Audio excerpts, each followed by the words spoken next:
एक दिन वर्षा छत पर खड़े होकर किताब पढ़ रही थी। तभी वहां मेघना आई। हाय वर्षा, क्या कर रही हो? मैं बारिश का इंतजार कर रही हूँ। तुम कैसे यहाँ आई? इस तरह दोनों दोस्तों बातें करना शुरू कर दिए। उनकी बातों में शादी का टॉपिक आ गया। मेरे घर वाले मेरी शादी करना चाहते हैं। तुम्हारा क्या वर्षा? क्या तुम्हारे घर वाले तुम्हारी शादी करेंगे या तुमने खुद किसी लड़के को पसंद किया है? मुझे इतना मौका नहीं मिला मेघना, वर्षा ने कहा। अचानक ऐसा क्यों बोल दिया? वर्षा रोने लगी। वर्षा, क्या हुआ? मेरी बुआ कुछ सालों पहले अपनी पसंद की लड़के के साथ भाग गई थी। उसके बाद मैं पैदा हुई। मेरी बुआ का एक बेटा है। बहन के लिए प्यार की वजह से मेरे पापा ने उसे वापस घर आने दिया, लेकिन फिर से परिवार से दूर ना हो जाए, इसलिए उसने एक शर्त रखी थी। हम दोनों बड़े होने के बाद हमारी शादी करनी होगी। इस बात का एग्रीमेंट भी हमारे बचपन में ही लिख गया था। मुझे वो लड़का बिल्कुल पसंद नहीं है मेघना, कहकर वर्षा ने अपना दर्द बयान किया। मेघना ने थोड़ी देर उसे तसल्ली दी और वहां से चली गई। कुछ दिनों बाद वर्षा एक मेला में गई। वहां माहिर नाम का एक आदमी आया। उसका नाम गांव में ऐसा था कि वो बहुत घमंडी है और पहले जेल जाकर वापस आया है।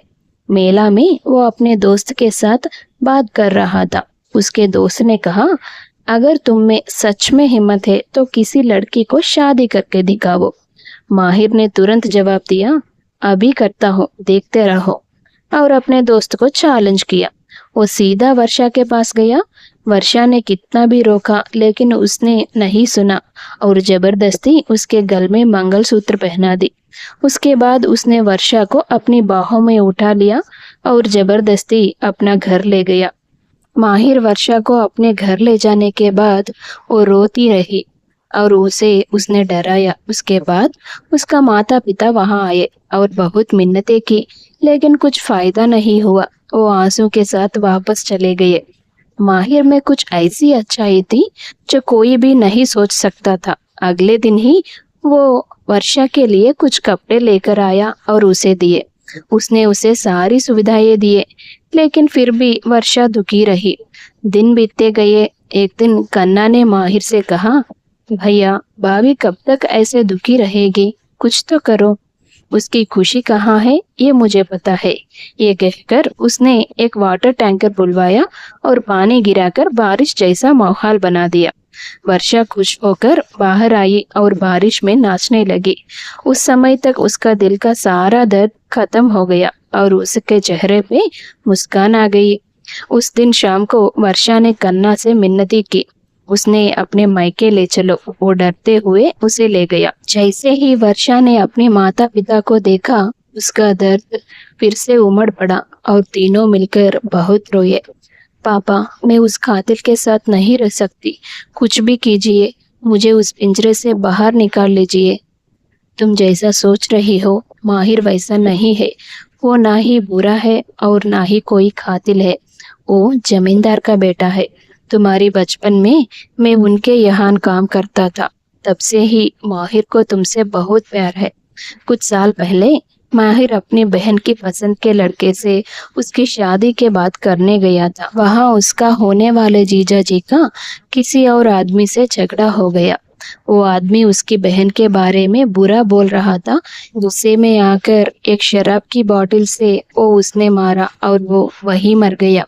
अगर वो जेल चला जाता तो उसकी बहन की जिंदगी बर्बाद हो जाती, इसलिए माहिर ने सारा दोष खुद पर ले लिया और जेल चला गया। जब वो वापस आया तो तुम्हारी बुआ ने जो शर्तें रखी थी उनके बारे में मैं बताया। इसी वजह से उसने ये जबरदस्ती शादी का नाटक किया। मैंने ही कहा था, इसलिए तुम्हारा पति ने तुम्हारे गले में मंगलसूत्र पहनाया। तुम्हारी जिंदगी बचाने के लिए ही उसने ये सब किया। अपने पिता की बातें सुनकर वर्षा को सब कुछ समझ आ गया। वो तुरंत अपने पति के लिए भाग पड़ी। वो खूबसूरती से सज कर अपने पति के सामने शर्माने लगी। ये देखकर माहिर को कुछ समझ में नहीं आया था। उसके बाद रात को वो अपने दोस्त के साथ छत पर सो गया। वर्षा धीरे से गई और अपने पति को जगाया। क्या हुआ? यहाँ क्यों आई? मुझे याद किया क्या? उसने पूछा। नीचे चलते हैं, वर्षा कहा। वो मेरे दोस्त उठ जाएगा, माहिर कहा। क्या वो कोई बच्चा है जो उठकर रो लेगा? चलो, कहते हुए वर्षा ने उसे अंदर ले गई और सुंदर से सजे हुए अपने कमरे में ले आई। मेरे पापा ने मुझे सब कुछ बता दिया। मैंने आपको गलत समझा, मुझे माफ कर दीजिए, वर्षा ने कहा। अरे वाह, मेरा एक बोझ हल्का हो गया। मुझे तुमसे बहुत प्यार है वर्षा। इस बात को कहने के लिए मैं कितने सालों से इंतजार कर रहा था, माहिर ने कहा। आपके बारे में जानने के बाद मैं भी आपसे प्यार किए बिना नहीं रह सकी। अब हमारे प्यार को कोई नहीं रोक सकता, वर्षा ने कहा। इस तरह वो दोनों अपनी जिंदगी खुशी से शुरू कर दिए। अगले दिन वर्षा अपने ससुर के घर गई। उसने उसे सारी बात और अपने पति की अच्छाई बताई। ये सुनकर उसका ससुर अपने बेटे को माफ कर दिया। उसके बाद वो तीनों एक बड़े और खूबसूरत महल जैसे घर में साथ में खुशी से रहने लगे।